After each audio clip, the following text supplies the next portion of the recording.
olhos azuis, né?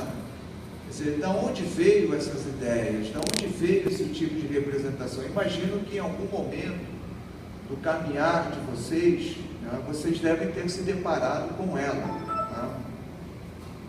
Então, eu quero discutir, eu só estou abrindo aqui o computador, e eu quero discutir com vocês exatamente esse tipo de retrato e quais são as consequências que isso traz para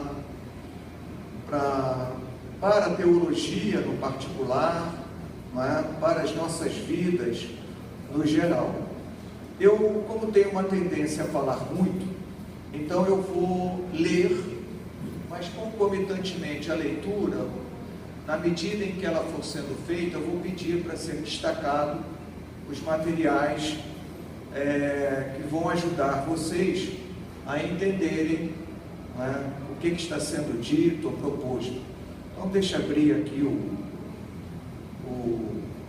os slides aqui e a conferência para que a gente possa começar, ok? Só um minutinho. Ok.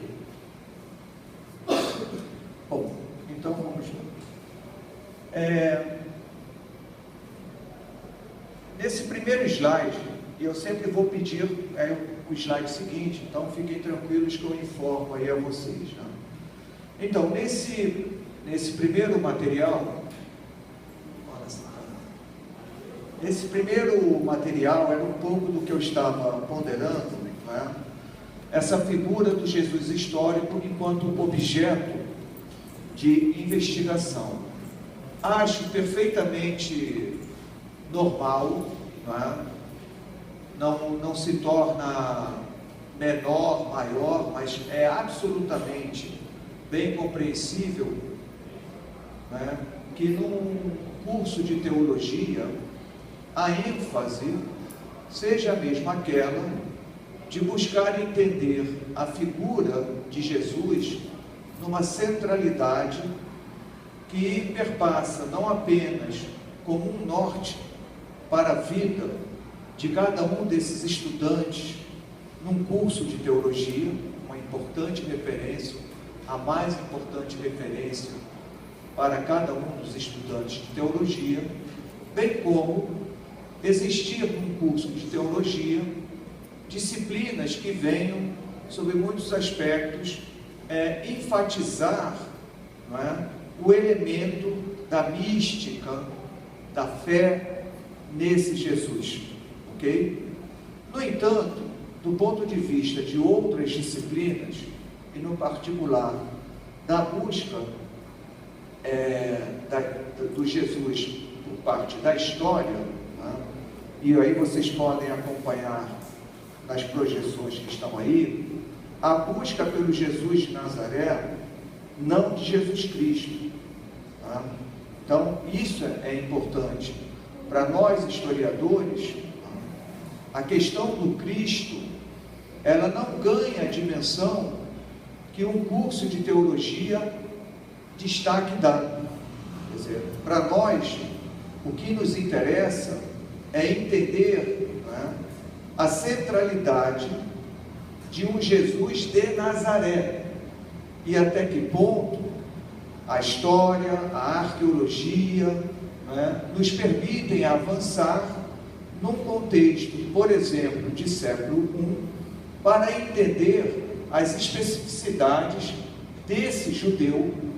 Bem claro, isso, para mim, Jesus nasceu judeu, viveu como judeu e morreu como judeu. Então, em nenhum momento Jesus foi cristão. Então, Jesus é judeu. Isso já é ponto mais do que específico, tranquilo, bem estabelecido na historiografia. O que nós queremos entender é que tipo de judaísmo foi esse praticado, vivido por Jesus, ok? Essa construção de um Jesus cristão, ela é posterior. Dificilmente vocês vão encontrar Paulo não é, que tem em Jesus uma figura absolutamente central, tá? Vocês vão encontrar Paulo dizendo que Jesus era cristão. Paulo, nosso Saul, nasce como judeu, vive como judeu, morre como judeu, ok? Então, em nenhum momento Paulo, não é, no seu processo de conversão, deixou de ser judeu. Nenhum judeu precisaria deixar de ser judeu por crer que uma figura messiânica, seja essa figura Jesus, ou o egípcio, ou o Bar-Cova, ou qualquer um outro, não é, fossem Messias. Não é o fato de se reconhecer em Jesus o ser messiânico, não é, que tornaria o indivíduo não judeu. Não é? Então, para nós historiadores, interessa o Jesus de Nazaré. Não é? Que tipo de judeu era esse Jesus que vai produzir, não é, um corte ou um desvio no pensar, não é, a história em antes e depois dele. É isso que vai nos interessar. Mas a busca pelo Jesus histórico não necessariamente se dá no século I. Não é?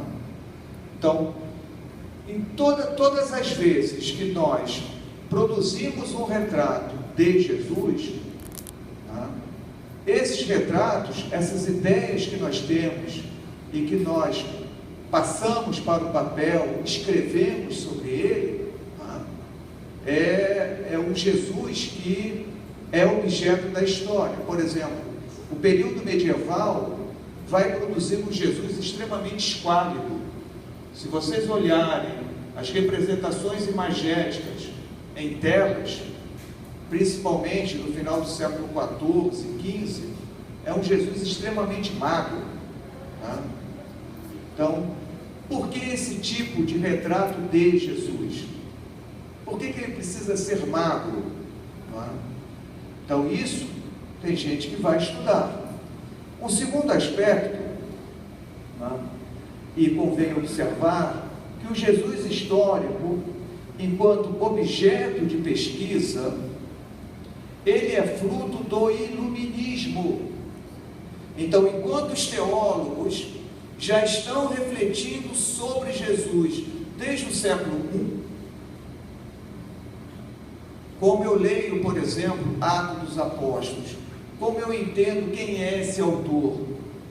Esse autor, cuja obra é anônima, mas no século II deu o nome de Lucas, tá? Esse autor está fazendo uma leitura que não é histórica, está fazendo uma leitura a partir do seu tempo.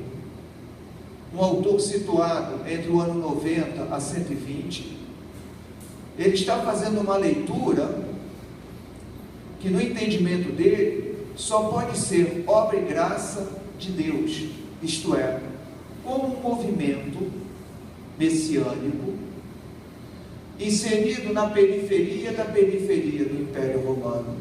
A periferia é Judéia, a periferia da periferia é Galiléia. Como um movimento que começa na Galiléia chega em Roma, com todos os percalços que ele, o autor de Atos, vai narrar. Então, efetivamente, você já tem um autor fazendo uma reflexão teológica dos múltiplos movimentos de Jesus, tá? No século I. O Jesus histórico só pode ser lido e assumido no final do século XVII. Então, quando se resolve estudar a figura de Jesus pelo viés histórico, a teologia já tinha 17 séculos de reflexões sobre Jesus. Então, entendam bem essa disparidade aí, ok? Mas o que está produzindo Ou o que está acontecendo nesse século XVII, que muitas vezes aparece com o nome iluminismo, não é? O que está por trás disso?